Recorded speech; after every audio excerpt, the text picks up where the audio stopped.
이미지 건강 모형이에요. 자, 이제 모형들이 나오고 있는데 이거는 이제 이 건강 모형에 보시면 생의학적 모형, 생태학적 모형, 사회생태학적, 전인적 이렇게 쭉 가잖아요. 시대 흐름이라고 생각하시면 돼요. 그래서 옛날에는 생의학적 모형처럼 건강을 생각했어요. 다시 말하면 이 모형은 건강은 이런 거야 라고 얘기를 하는데, 자, 여러분은 건강은 어떤 거예요? 여러분 지금 건강해요?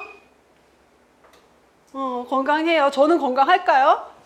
안 건강해요? 아니야, 나 건강해. 이렇게 잘하고 있잖아. 그죠? 조금 문제가 있긴 하지만 그럼에도 불구하고 저는 굉장히 건강하게 활동을 하고 있어요. 그래서 건강에 대해서 보는 시각은 다 달라요, 사람마다. 그럼 시대에 따라 또 달라지게 돼요. 왜냐면 그 시대에 볼 수 있는 것에 대한 한계가 있었기 때문에. 자, 초기 모형으로 생의학적 모형을 제시를 하는데, 자, 생의학적 모형 하면 우선 데카르트.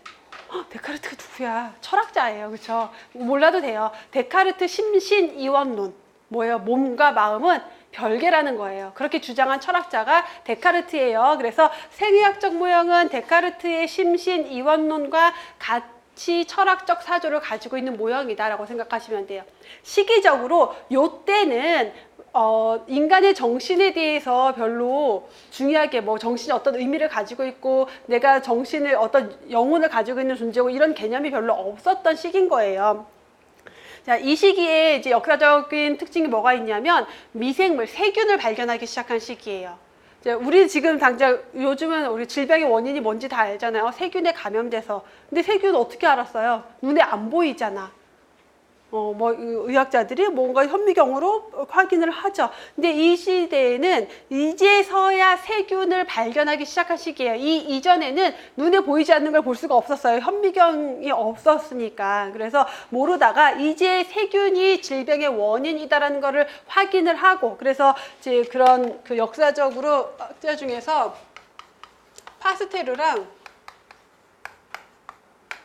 코흐 같이 연관지어서 생각하면 되는데, 자, 2대 특정 병인론자라고 해요. 그래서 파스테르 하면 누구예요? 파스테르 우유. 왜 파스테르 우유예요? 그 파스테르 우유는 저온 살균법에 공정을 한다. 저온 살균법을 개발한 사람이 파스테르고, 파스테르는 그거 말고도 뭐 다콜레라균이나 이런 것들을 발견하고 다양한 균을 발견하고 예방법을 발견해낸 학자고 생리의학자고, 코흐도 같은 시대에 활동했던 생리의학자고 노벨 생물의학자 상을 받은 사람이 코흐예요. 그래서 결핵균, 탄저균 뭐 이런 것들을 다 발견한 사람이 코흐예요. 그래서 이 두 사람이 이제 다양한 균들을 발견하고 질병의 원인은 이 세균이야 라는 걸 증명을 해냈어요. 그래서 이 시기에는 질병의 원인은 뭐다? 세균이다. 이거밖에 없었던 거예요. 다른 거 다 필요 없어요. 세균에 감염되면 질병에 걸리는 거고, 그거 회복되면은 질병이 없는 거야. 그게 건강이야 라고 봤던 시기죠. 우선 데카르트의 심신이원론. 그래서 우리는 지금 어때요? 신체적으로 아무리 멀쩡해도 정신적으로 심리적으로 문제가 있을 수도 있잖아요. 전혀 상관없어요. 몸과 마음은 별개의 거기 때문에 별개의 거고, 질병은 뭐다? 그냥 신체 이상이 있으면 그게 질병이다라고 봤던 거예요. 생물학적 일탈이다. 질병을 생물학적 일탈이라고 봤어요. 우리 왜 자동차 기계가 정상 상태에서 벗어나면 일탈되면 어떻게 돼요? 고장났죠? 제대로 운행을 못하죠? 이 사람의 신체를 그렇게 본 거예요. 우리의 신체가 정상 상태에서 벗어나서 생물학적인 원래 기능을 하지 못하고 일탈이 되어 있는 상태를 질병이다라고 본 거예요. 다시 말하면 사람의 신체를 기계처럼 본 거죠. 기계가 고장난 거, 질병에 걸린 거라고 본 것. 특정 병인론, 파스테르 코흐에 의해서 발견된 질병의 원인균들, 질병의 원인은 뭐다? 그 병원체다. 다른 건 다 필요 없다. 나의 감수성, 내가 질병에 나의 어떤 면역성, 환경 이런 거 하나도 중요하지 않고 오로지 그 병원 균만 본 거예요. 자, 과학적 중립성. 그렇기 때문에 질병의 치료는 그냥 의학적으로, 자, 엔지니어가 자동차가 고장났어요. 기계가 고장나면 엔지니어가 기술적으로 접근해서 고치면 되죠. 의료도 그렇게 본 거예요. 건강 문제도 그렇게 본 거죠. 그래서 과학적으로 접근해서 고장난 신체를 고치면 돼. 그렇기 때문에 의료는 전문가 중심의 의료 체계예요. 누가? 의료인이, 의사가 개입해서, 전문가가 개입해서 고칠 수밖에 없어요. 우리 자동차 고장나면 내가 못 고치잖아요. 전문가가 고쳐야 돼요. 똑같이 본 거예요. 과도한 개입주의. 그래서 문제가 발생하면 누가? 의사가 개입해서 치료를 해야 돼요. 스스로 해결할 수가 없는 거죠. 자녀적 건강의 개념이라는 건 뭘까요? 자, 이거 하나 안 하고 왔다. 질병의 보편성. 질병의 보편성이라는 것은 누구나 질병에 걸린다라는 거예요. 어떨 때? 세균에 감염되면. 그래서 그 사람이 돈이 많든 적든 남자든 여자든 어른이든 애기든 여기 유럽에 살든 동양에 살든 다 상관없이 누구나 세균에 감염되면 질병에 걸린다. 그래서 질병의 보편성, 보편적으로 누구나 다 걸릴 수 있다라는 거. 그다음에 자녀적 건강의 개념이라는 것은 건강에 대해서 따로 정의를 하지 않았어요. 왜? 건강은 정의할 필요가 없어요. 질병에 걸리지 않았으면 그게 건강이기 때문에. 그래서 건강을 따로 정의한 게 아니라 질병에 걸리지 않고 자녀 상태 남아 있으면 그게 건강이다라고 본 게 생의학적 모형 또는 생물의학적 모형이라고도 해요. 생물의학적 모형, 생의학적 모형. 얘도 시험 문제 자주 나와요. 건강 모형 중에서 특히 생의학적 모형. 여기에 있는 내용들 쭉 설명해 놓고 생의학적 모형에 대한 설명으로 맞는 것을 고르시오. 틀린 것을 고르시오. 아주 간단하게 이런 키워드만 나올 수도 있지만 주저리 설명으로 나올 수도 있어요. 자, 설명이 나올 때 교재에 있는 내용이 그대로 나올 수도 있지만 다른 표현으로 나올 수도 있어요. 그럼 뭐예요? 결국 내가 이거에 대한 개념들을 이해하고 있어야지 다른 설명이 나왔을 때도 쉽게 풀 수가 있겠죠. 자, 그러다가 아니야. 꼭 그렇게 그 세균에 의해서만 질병이 발생하는 게 아니야. 그 파스테르와 코흐가 활동할 때 같이 활동했던 좀 더 나이 많은 이제 교수님이 있는데 페텐코퍼라는 독일의 교수님이 있었어요. 아주 꼬장꼬장한 독일 교수님인데 그분은 뭘 강조했었냐면은 환경위생을 되게 강조했어요. 위생학. 그래서 이제 근데 한참 후배인 파스테르와 코흐가 세균을 발견하고서는 원인이 그거래. 너무 화가 나는 거야. 내가 보기엔 환경이 중요한데. 그래가지고 엄청 싸워서 나중에 제가 기본 이론 역사할 때 아마 얘기해 줄 건데 그 코흐의 연구소에 찾아가요. 그래갖고 코흐가 콜레라 균을 배양을 해놨는데 이 균이 아니라 환경이 중요한 거라고 해서 그 균을 확 마셔버려요. 어떻게 됐을까요? 그건 기본 이론 수업 때 해드릴게요. 엄청 궁금하게. 그런 일화도 있어요. 진짜 기본 이론 때 해줘야지 궁금하라고. 그럼 다시는 안 까먹겠지? 자, 그래서 이제 그 생의학적 모형에서 뒤로 넘어가요. 뒤로 넘어가면은 왜냐면 어떤 특성이 있냐면 똑같은 병원균에 감염이 됐는데 누구는 병에 걸리고 누구는 안 걸리는 게 있단 말이에요. 뭐가 문제일까? 그리고 어떤 환경에 사는 사람들은 안 걸리고 어떤 환경에 사는 사람은 쉽게 질병에 걸리고 유행하고 해서 그런 걸 보다 보니까 병인이 있으면 질병에 걸리겠지만 숙주의 상태, 나의 상태도 중요하고 환경도 영향을 미치더라. 그래서 생태학적 모형은 세 가지, 병인, 숙주, 환경 세 가지가 평형을 이루고 있다. 서로 잘 균형을 잘 이루고 있으면은 건강한 상태다. 이 균형이 깨지면 어떤 식으로든 깨지면 질병이다. 라고 정의를 한 게 생태학적 모형이에요. 자, 그래서 여기에서의 가장 중요한 요인은 특히 뭐다? 환경이다. 왜냐하면 환경이 병원체에게 유리한 환경이 될 수도 있어요. 그러면 병원체가 번식하기, 살기 좋은 환경이 돼서 질병이 유행할 수도 있고 또는 숙주에게 불리한 환경이 될 수도 있어요. 그러면 숙주가 면역력이 떨어져서 쉽게 질병에 걸릴 수도 있겠죠. 자, 병인이라고 하면 그래서 병원체 자체가 가지고 있는 생존 능력, 증식 능력 이런 것들이 커지면 질병에 걸리기 쉬운 상황이 되겠고 숙주로 병원균이 침입할 수 있는 능력, 감염 능력, 질병을 일으키는 능력 이런 것들에 따라서 질병이 발생할 수 있고요.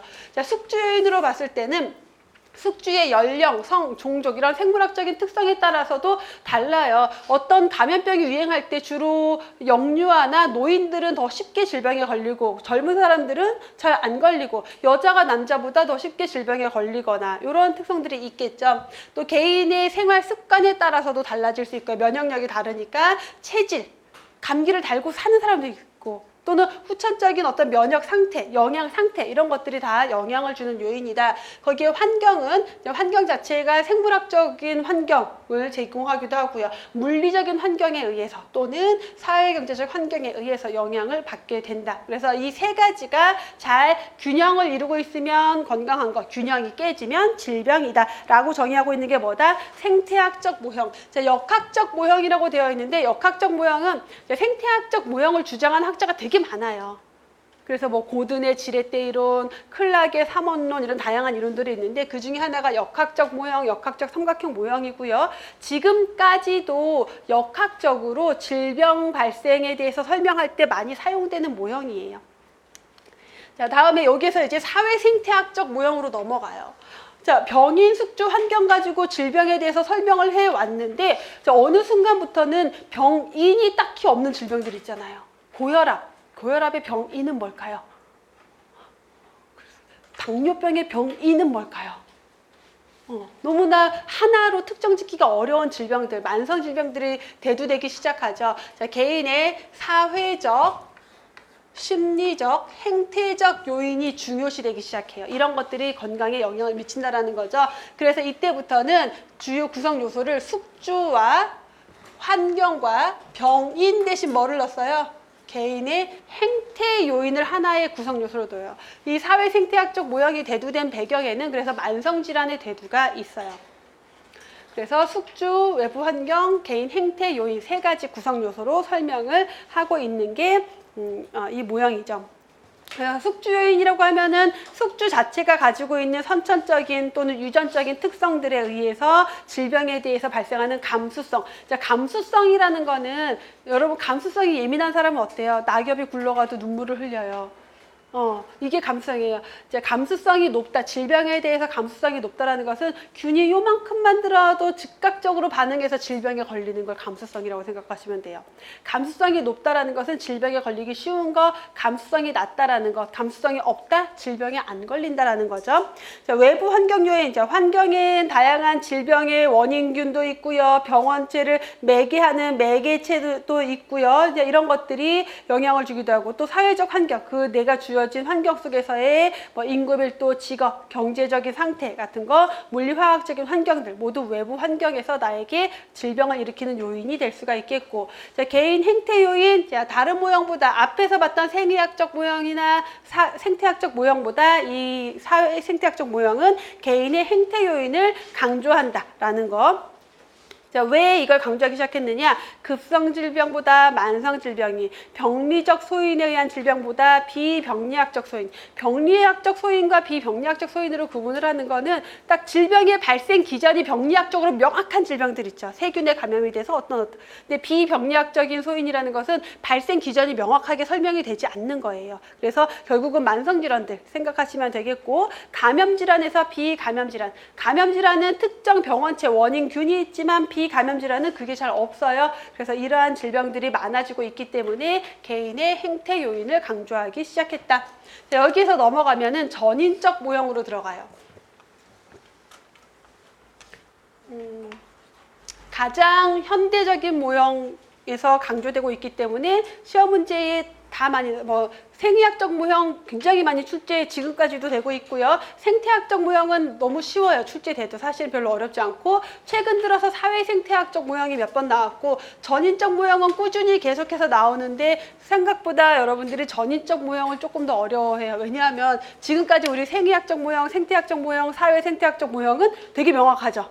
딱 구성 요소 딱 있고 어떤 특성 딱 있는데 이 전인적 모형은 두루뭉실해요. 그냥 이 귀에 걸면 귀걸이, 코에 걸면 코걸이 같은 느낌의 설명들이 쭉 나와요. 그러다 보니까 학생분들이 지문이 나왔을 때 조금 어려워해요. 그렇다고 그 지문을 다 외우냐? 그건 아니고 그냥 이러한 개념들을 가지고 있는 모형이다라고 생각하면 되는데, 자, 전인적 모형에서의 핵심 중에 하나는 우리가 건강을 보는 개념이 자, 내가 지금 아까 제가 여러분한테 저 건강해요 안 해요 했더니 건강 안 해요 라고 얘기를 했어요. 근데 물론 건강하지 않은 부분이 있지만 저는 계속 점점 건강해지고 있잖아요. 그렇죠? 더 건강해질 거고 또 더 건강해질 수도 있고 아니면 더 안 좋아질 수도 있는 거고, 이런 식으로 과거의 건강에 대한 정의는 앞에서 WHO의 정의 안녕한 상태다. 안녕이 완전한 상태다.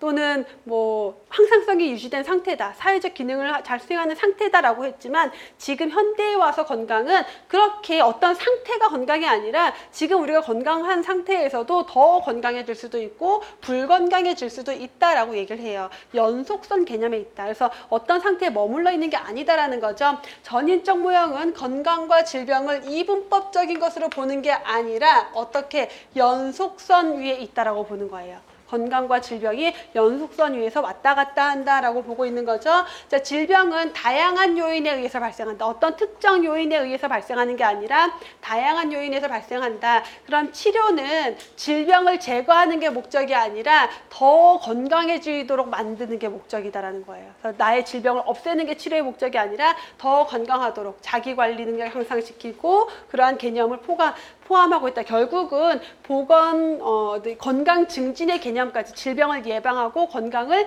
증진시키는 개념까지 여기에 들어가 있는 거죠.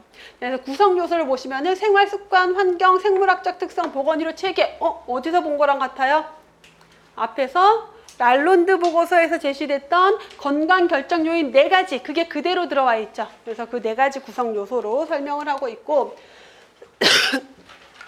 자, 그 중에서 환경부터 볼게요. 자, 환경은 우리 주변에 생활 환경 요인인데 얘네들은 다양하게 우리 질병에 영향을 주게 되죠. 그래서 자, 환경에는 물리적인 환경도 있고 사회 심리적 환경까지 여기서 포함하고 있어요. 이런 것들 여러분 잘 보셔야 돼요. 우리가 보통 일반적으로 환경 하면은 뭐 생물학적 환경, 물리화학적 환경, 사회적 환경을 일반적으로 얘기하는데 전인적 모형 설명할 때 이렇게 물리, 사회적 환경뿐만 아니라 심리적인 환경, 정신적인 스트레스를 주는 환경들 있죠. 직장 동료라던가 뭐 선배라던가 이런 것들까지 다 포함하고 있어요. 그래서 내 주변에 있는 모든 내 외적 환경이 나의 건강, 질병에 직접적으로 또는 간접적으로 영향을 미친다라는 거. 자, 생활 습관에 따라서 건강 상태는 너무나 많이 달라지겠죠. 생활 습관이 진짜 중요하고요.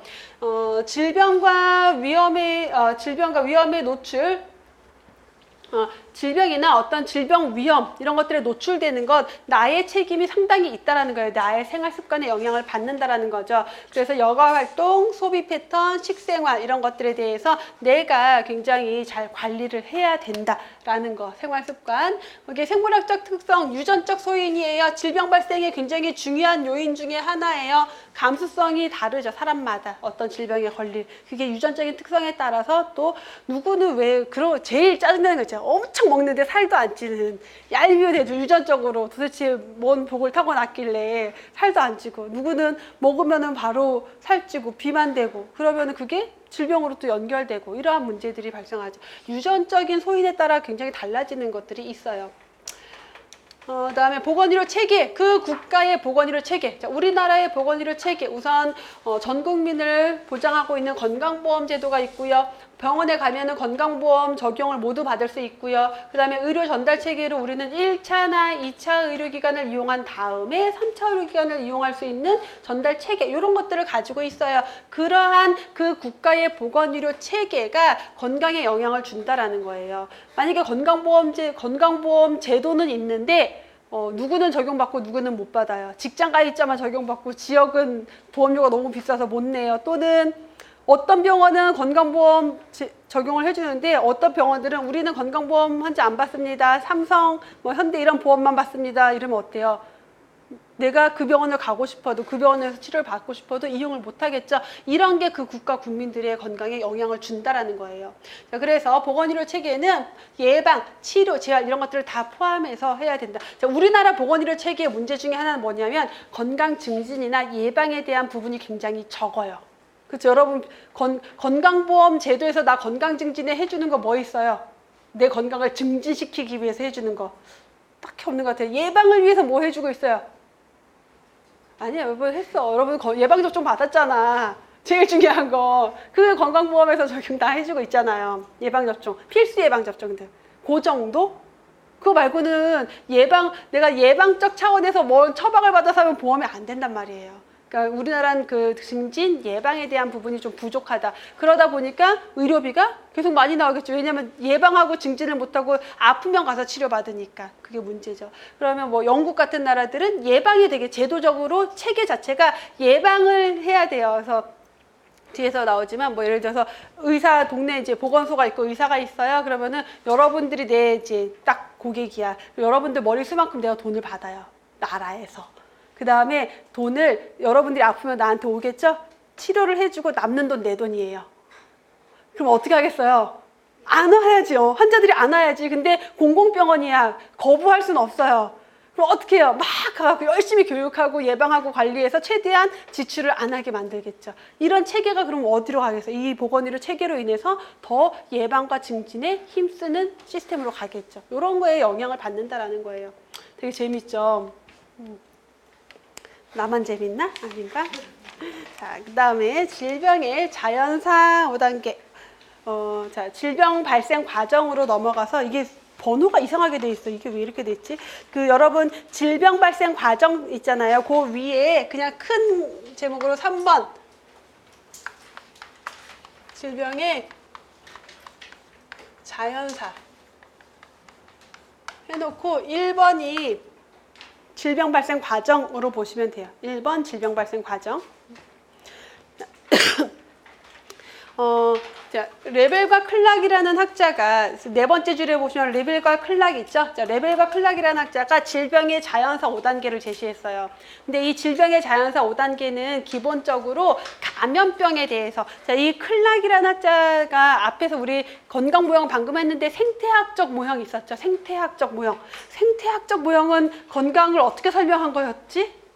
생태학적 모형, 생의학적 모형은 특정 병인 병원치 하나가 질병의 원인이야. 생태학적 모형으로 넘어와서는 꼭 병원치 하나가 아니라 병인, 숙주, 환경 세 가지가 상호작용을 하는 거야 라고 했고, 그걸 주장했던 학자 중에 하나가 클락이에요. 그럼 클락은 뭘 가지고 설명했냐? 그래서 병인, 숙주, 환경 세 가지를 가지고 질병의 자연사를 설명했는데, 질병의 자연사라는 거는 무슨 의미냐? 질병이 발생해서 소멸되기까지를 설명한 거예요. 그걸 자연사라고 해요. 그래서 병원성 이전기와 병원성기가 있어요. 병원성 이전기는 질병에 걸리기 전 병원성기는 질병에 걸리고 난 다음이에요. 그러면 그 중에서도 비병원성기 1단계 비병원성기라고 하면은 병인과 숙주와 환경이 잘 상호작용을 하고 있어요. 아까 생태학적 모형에서 병인, 숙주, 환경이 평형을 이루고 있으면 건강한 상태라고 했어요. 병인, 숙주, 환경이 잘 상호작용을 하고 있기 때문에 건강한 상태예요. 자, 그러면 나는 건강하니까 예방을 위해서 뭘 해야 되냐? 더 건강하게 만들어야 돼요. 건강 증진 활동이 여기 들어갈 수 있어요. 그래서 비병원성기에는 병인, 숙주, 환경이 잘 상호작용해서 아무 문제가 없이 건강한 상태고, 초기 병원성기는 병인의 자극이 형성이 돼요. 아직 나한테 들어온 건 아닌데 어떤 이유에서든 병인, 병원체, 세균이 막 많아졌어요. 그러면 어떻게 돼요? 내가 그 세균에 감염되기 쉬운 환경에 놓여 있는 거죠. 아직 감염되진 않았어요. 비병원성기니까. 그러면은 세균이 많아졌으니까 어떻게 해야 돼요? 자, 우리 이게 대표적으로 뭐가 있냐면, 겨울이 되면은 인플루엔자가 보통 유행을 해요. 그래서 세균이 많아지잖아요. 또는 환경이 병인이 살기 좋은 환경이 돼버려서 어쨌든 병인이 많아져요. 그럼 뭐 해요? 그렇죠. 미리 예방접종해서 안 걸리게 만들어야지. 아직 안 걸렸을 때. 그래서 이 시기에는 특수예방, 특히 예방접종. 병인이 자극을 하기 시작했으니까 그 병인을 막을 수 있는 예방접종을 해야 되겠죠. 자, 그러다가 병원성기로 넘어가면 3단계 불현성 질병기라고 해요. 질병에 걸리긴 했는데 증상이 없어요. 불현성. 그래서 증상이 없는 상태예요. 그러니까 나는 질병에 걸렸는지 모르겠죠. 그럼 뭘 해야 될까요? 질병에 내가 걸리진 않았어. 근데 걸릴 위험은 있어요. 그럼 뭘 해볼래요, 여러분은? 건강검진을 해봐야 되겠죠. 조기에 검진해서 걸렸으면은 빨리 확인해서 빨리 치료를 해야 되겠죠. 안 걸렸으면 다행인 거고. 그래서 자, 요 시기에 병인이 자극을 해서 숙주가 반응을 하는 시기다. 그래서 병인이 내 몸에 들어왔어요. 그래서 나를 자극하고는 있지만 아직 증상은 나타나지 않은 상태예요. 그래서 조기에 발견하기 위한 활동을 해야 되고, 자, 요게 만성질환까지 더 접목을 시키면은 뭐 위암 초기 단계 또는 증상이 없는 단계, 이럴 때 정기검진, 건강검진을 통해서 초기에 발견할 수가 있겠죠. 그래서 조기 발견, 조기 치료가 여기에 들어가는 거예요. 뭐 예를 들어 지문에 무슨 질병 여부를 확인하기 위해서 어떤 검사를 했다라고 하면 무조건 여기에요. 그 질병에 걸렸는지 안 걸렸는지 중요하지 않아요. 그 검사라는 걸 하는 활동은 요 조기 발견을 위한 활동이라는 거. 그다음에 현성 질병기 또는 발현성 질병기, 현성 질병기라고 하는데 증상이 나타났어요.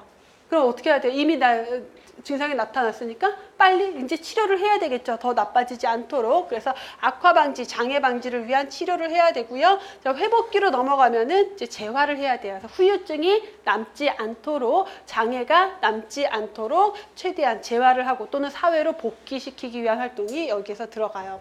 그래서 이 질병의 자연사 5단계는 기본적으로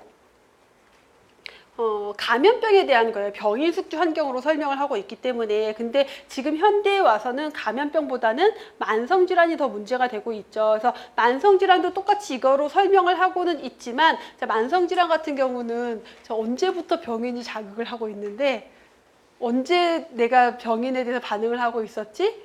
되게 모호해요. 그래서 어디까지가 1단계고 어디까지가 2단계고, 불연성 현성 질병기도 증상도 사실은 딱 나타나는 게 아니라, 잠복기 딱 끝나고 나타나는 게 아니라 너무 모호해요. 증상이 나타나는 시기도. 그 다음에 어디까지가 악화 방지고 어디까지가 재활을 위한 건지도 되게 애매하고. 그래서 만성질환은 사실 구분이 좀 모호한 특성은 있어요. 어쩔 수 없이.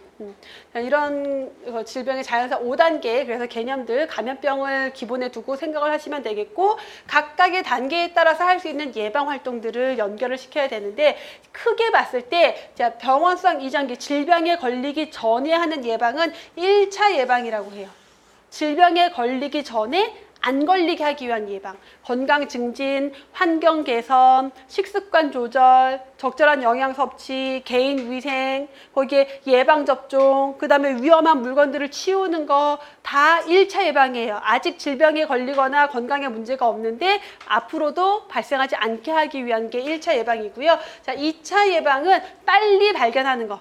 그래서 건강 검진, 집단 검진, 선별 검사, 그러니까 검사라는 말이 나오면 무조건 2차 예방. 2차 예방이고요. 그래서 조기 발견했다, 조기에 치료했다, 다 2차 예방이에요.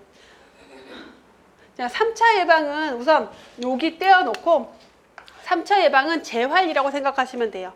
그래서 사회로 잘 복귀하기 위한 것, 재활 치료하는 것, 후유증이 남지 않게 하는 것, 장애가 최소화되게 하는 것, 이러한 활동들을 다 3차로 보시면 돼요. 이게 되게 애매한데, 이게 이제 제가 이거 강의할 때마다 참 너무 힘든, 제가 공중보건을 강의하면서 되게 힘든 게 있는데, 되게 힘든 건 뭐냐면 시대 흐름에 따라서 이론이 조금 바뀌는 과정들, 그럴 때 교재마다 좀 다르거든요. 그러다 보니까 시험 문제도 이렇게 나오기도 하고 저렇게 나오기도 하는 경우들이 있어요, 실제로. 그래서 이거를 어떤 식으로 제가 설명을 해야 여러분들이 가장 쉽게 이해할 수 있을까가 가장 어려운 것 중에 하나인데, 저도 1년 전까지, 2년 전까지만 해도 이렇게 강의했었어요. 여기가 2차, 여기가 3차. 근데 예방의학을 중심으로 해서 이게 다 바뀌었어요, 이렇게. 근데 공중보건 중에 바뀐 데도 있고 안 바뀐 데도 있어요, 책이.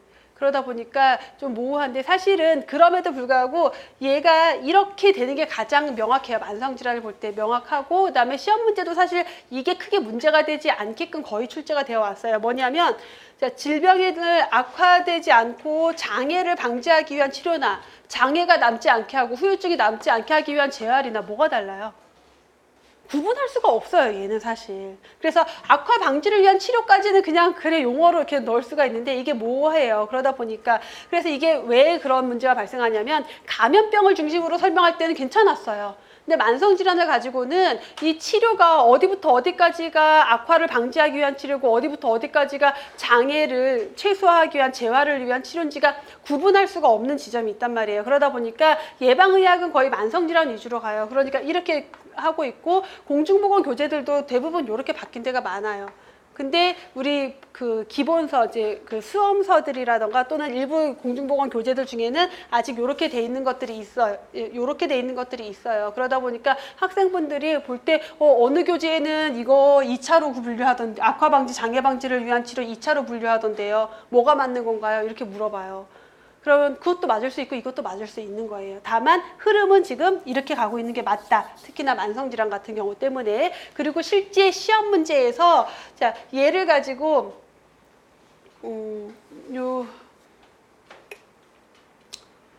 애매하지. 이게 악화 방지 이렇게 나와버리면 이게 2차로 분류해야 될지 3차로 분류해야 될지 애매하지. 그러면 시험 볼 때 어떻게 봐야 될까요? 시험 문제 풀 때. 제가 늘 얘기하지만 나머지 보기랑 비교를 해보세요. 나머지 보기랑 비교를 했는데 예를 들어서 다음 중 2차 예방에 해당하는 것을 고르시오 해놓고 1. 건강 증진, 2. 선별 검사, 3. 악화 방지, 4. 재활 치료 이렇게 나왔어요. 그러면 선별 검사를 무조건 고르면 돼요. 검사는 무조건 2차니까. 근데 다음 중 근데 요번에 그 어디지? 경북인가 어디 보건연구사 시험에 나온 문제인데 이렇게 제일 싫은 거 기역, 니은, 디귿, 리을 해놓고 기역, 니은, 뭐 니은, 디귿, 디귿, 리을, 기역, 리을. 자, 1번 실제 이렇게 나왔어요. 이렇게 문제가 나왔어요. 2차 예방을 고르시오였고요. 실제 보기가 어떻게 나왔냐면은 여기에 예를 들어서 건강 증진, 그 다음에 여기에 악화 방지, 여기에 요거 문장 그대로 장애 방지를 위한 치료, 그 다음에 여기가 뭐였더라? 예방 접종? 뭐 아마 이렇게 나왔을 거예요. 이런 식으로. 그러니까 확실하게 아닌 거. 2차 예방을 고르래요. 뭐 골라야 돼요? 어쩔 수 없어요. 답이 얘네밖에 안 돼요. 니은 디귿밖에. 그러면 그 출제자는 요렇게 나눠진 걸로 본 거예요. 그렇죠. 그래서 너무 이런 거 스트레스 받을 필요 없어요. 그래서 그러니까 제가 차라리 그래서 이거를 미리 이렇게 설명을 드려야지 여러분들이 문제에 내가 공부한 내용과 조금 다르게 있다 하더라도 거기에 융통성을 발휘해서 문제를 풀면 돼요. 그래서 저는 수업 중에 이렇게 얘기 드리는 거 되게 많을 거예요. 아마 제가. 저도 그냥 이렇게 해서 그냥 설명하고 땡 하면 저도 편하지만 그거는 너무 위험해요. 제가 보기에는. 아직 문제가 이렇게 출제가 되고 있기 때문에. 그래서 가급적이면 이런 약간 교재 간의 차이가 있을 때는 제가 경우의 수를 다 설명을 드리거든요. 그러니까 잘 기억을 하셔야 돼요. 이런 것들을. 어떤 의미인지 이해되셨죠? 그래서 보통은 아무리 애매하더라도 그 중에 확실한 게 꼭 있어요. 제일 확실한 건 뭐냐면 얘네들 건강검진이나 이런 것들 무조건 건강증진, 보건교육, 뭐 환경위생 아주 확실하고요. 그 다음에 더할 나위 없이 확실한 거 검사. 2차 예방 검사 무조건이에요. 이거는 2차 예방 검사. 그래서 이걸 가장 확실하게 보시면 돼요. 그래서 자, 그 다음에 이제 조금 더 들어가서 여기에서 질병 예방 대책에 대한 거를 이제 교재 내용 1단계부터 5단계. 시험 문제에 뭐 많이 나오냐면은, 다음 주, 예전에는 그냥 1차, 2차, 3차 예방 구분하시오 문제만 나왔는데, 최근에는, 다음 중 질병의 자연사 5단계 중 3단계에서 할 수 있는 예방활동으로 옳은 것은 또는 2단계에 시행하는 예방활동으로 옳은 것은 이런 식으로 구분해서 그러니까 5단계를 다 구분해서 나와요. 그러면 얘는 명확하지만 이제 질병 걸리기 전에 하는 예방활동을 1단계와 2단계를 어떻게 구분하느냐. 1단계는 건강한 상태일 때 더 건강하게 하는 거예요. 2단계는 어떤 질병에 걸릴 위험에 처해 있어요. 그래서 그 질병에 안 걸리게 하기 위한 예방이에요. 그래서 1단계에서는 이제 건강 증진 활동을 한다. 자, 건강 증진 활동을 통해 뭐 예를 들어 식습관을 개선한다. 그럼 뭘 예방할 수 있어요? 뭐 이것저것 다 고혈압, 당뇨병, 고지혈증, 비만 다 예방할 수 있잖아요. 자, 환경을 개선한다. 환경을 깨끗하게 한다. 뭐 예방할 수 있어요? 뭐 이것저것 특별한 무언가가 아니에요. 그렇죠? 그런 것들은 여기 1단계로 들어가요. 2단계는 특수 예방 또는 특이적 예방. 여기는 비특이적. 이것저것. 여기는 특이적. 특이적 예방이라는 거, 특수 예방, 특별한 무언가를 예방하기 위한 거예요. 자, 인플루엔자 예방접종을 맞았어요. 뭐 예방할 수 있어요? 독감만 예방할 수 있어요. 자, 인플루엔자 예방접종했다고 수족구병 예방할 수 없어요. 그쵸? 그 다음에 뭐 있냐면은, 제가 여기서, 이 분필가루 때문에 호흡기에 문제가 생길 것 같아요. 너무 안 좋아요. 그래서 분필을 바꿨어요. 가루가 안 날리는 걸로. 뭐 예방해요? 분필에 의한 호흡기 질환. 그럼 얘는 어디로 들어가야 될까요? 1로 들어가야 돼요. 그래서 그냥 환경 개선 1단계에 들어가지만 산업장에서 어떤 특정 직업병을 예방하기 위해서 공정을 바꿨다 라고 하면은 여기로 들어가는 거예요. 이런 식으로 구분하시면 돼요. 1단계와 2단계는. 그 다음에 뭐 3단계, 4단계, 5단계. 이렇게 놓고 그래서 다시 교재로 가서 질병 예방 대책을 보면요. 자, 1차적 예방은 질병 발생을 애초에 억제하는 단계인데 거기에는 건강 증진을 위한 환경 개선이나 생활 양식 개선이나 보건 교육 같은 것도 있고요. 자, 특이적 예방으로는 여기 있구나. 자, 특이적 예방이라고 하면은 어떤 병인이 파악이 됐을 때 그 병인을 예방하기 위한 거 사고 방지 대책. 여기에서 자꾸 떨어지면서 사고가 나요. 그럼 여기를 뭔가 개선을 해야 되겠죠. 그 사고를 방지하기 위해서 직업병 예방을 위한 환경 개선 같은 것들이 여기 특이적 예방으로 구분될 수 있다. 자, 2차적 예방, 조기 발견, 조기 치료가 여기에 들어간다. 그래서 질병 발생을 막지 못했어요. 그러면 최대한 빨리 발견해서 빨리 치료해야 되겠죠. 조기에 질병 발견하고 치료하는 것. 자, 전염성 질환 같은 경우는 이렇게 조기에 치료함으로 인해서 다른 사람에게 전파시키는 것도 최소화시킬 수 있다라는 특성을 가지고 있고, 비전염성 질병 같은 경우는 조기에 발견하면 위암을 1기에 발견하는 거와 4기에 발견하는 것은 어마어마한 차이가 있죠. 1기에 발견하면 그냥 내시경으로 그 부위만 똑 떼면 끝나요. 치료도 짧고 뒤에 회복할 것도 별로 없고, 근데 3기, 4기에 발견하면은 위도 잘라내야 되고 회복도 해야 되고 항암 치료도 해야 되고 얼마나 복잡해져요. 그래서 그런 것들을 위해서 2차 예방이 중요하다. 조기 발견, 조기 치료. 3차 예방은 질병으로 인한 후유증을 최소화하기 위한 게 3차 예방이에요. 그래서 재활, 사회 복귀. 그래서 사회적으로 역할을 다시 할 수 있도록 만드는 것까지도 들어가고요. 자, 의학적으로는 장애 남지 않도록 기능 회복시키는 것, 직업적으로는 사회생활을 정상적으로 다시 할 수 있도록 만드는 것을 얘기할 수 있겠죠. 그래서 3차 예방까지 해서 자, 오늘은 여기까지 질병 발생 과정까지 진도를 나가도록 하고요. 다음 시간에 건강 증진에 대한 내용을 이어서 보도록 할게요. 자, 수고하셨습니다.